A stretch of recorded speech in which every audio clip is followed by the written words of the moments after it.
আসসালামু আলাইকুম। আজকে আমার বাচ্চা মুরগির বাচ্চাগুলোর বয়স 2 দিন। শীতকাল, প্রচন্ড শীত পড়তেছে। শীতকালে বাচ্চা তোলাটা খুবই রিস্কি।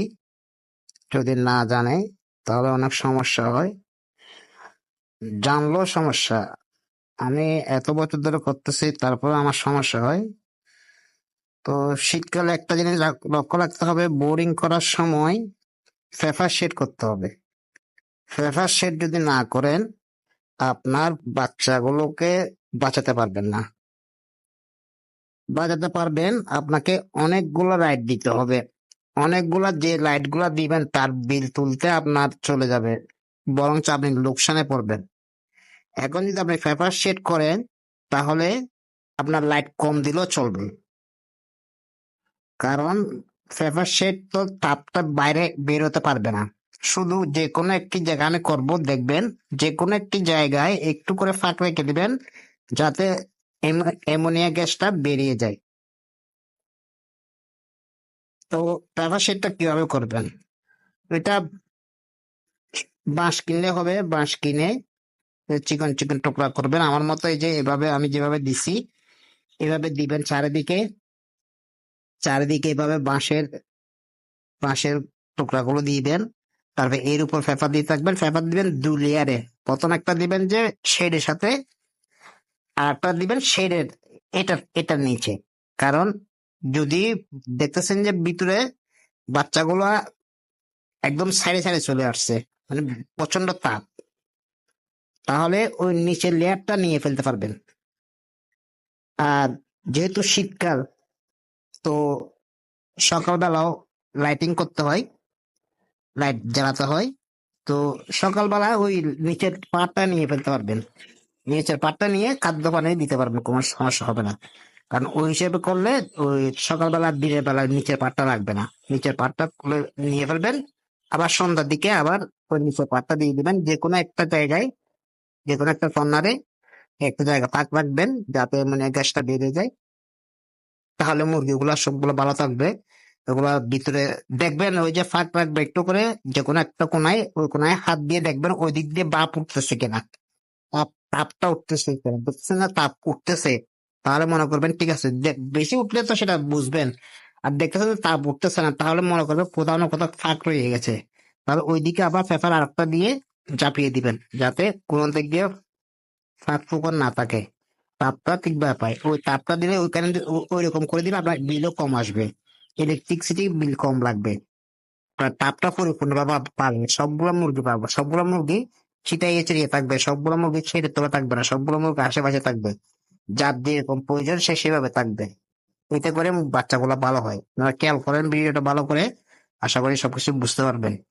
তো আজকে এ পর্যন্ত। যদি আমার ভিডিও ভালো লাগে, আমার চ্যানেলটা একটু সাবস্ক্রাইব করে দিয়েন। আর আমার সাবস্ক্রাইব করে দিয়ে বেল বাটনটা অন করে রাখিয়েন, আমার ভিডিওগুলো যাতে দেখতে পারেন। আর নিয়মিত আমি ভিডিও দিচ্ছি, আমার ভিডিওগুলো একটু দেখিয়েন। আপনাদের প্রতি কৃতজ্ঞতা থাকবো। ভালো থাকবেন। আজকে এ পর্যন্ত। আল্লাহ হাফেজ।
এই দেখছেন, দুই লেয়ারে পেপার দিছে যে, তো সকালবেলা নিচে লেয়ারটা নিয়ে ফেলবেন। সকালবেলা নিচে লেয়ারটা নিয়ে ফেললে আর কোনো সমস্যা হবে না। সন্ধ্যার দিকে আবার নিচের লেয়ারটা দিয়ে দিবেন।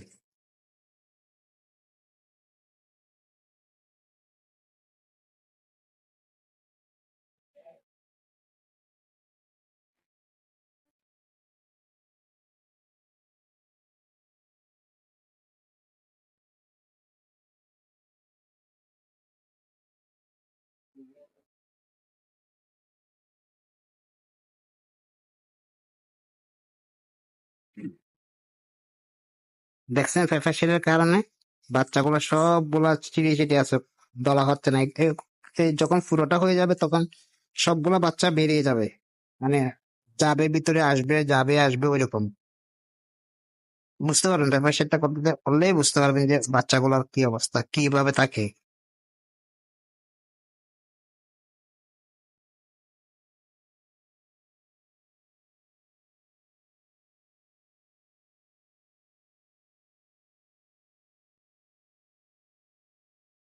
এই যে বললাম যে কোনো ফাঁক দেখা গেলে সেখানে আর একটা পেপার দিবেন।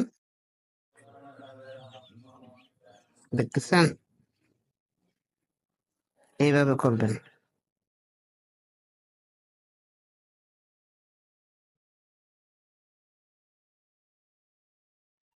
এইভাবে করে যে কোনো একটি জায়গায় সামান্য পরিমাণ একটা পেপার পরিমাণ তেল রাখবেন। একদম দেখে দিবেন না, একদম দেখে দিলে মুরগির বাচ্চাগুলোর পেটে পানি জমে যাবে। এই ভুলটা কখনো করবেন না।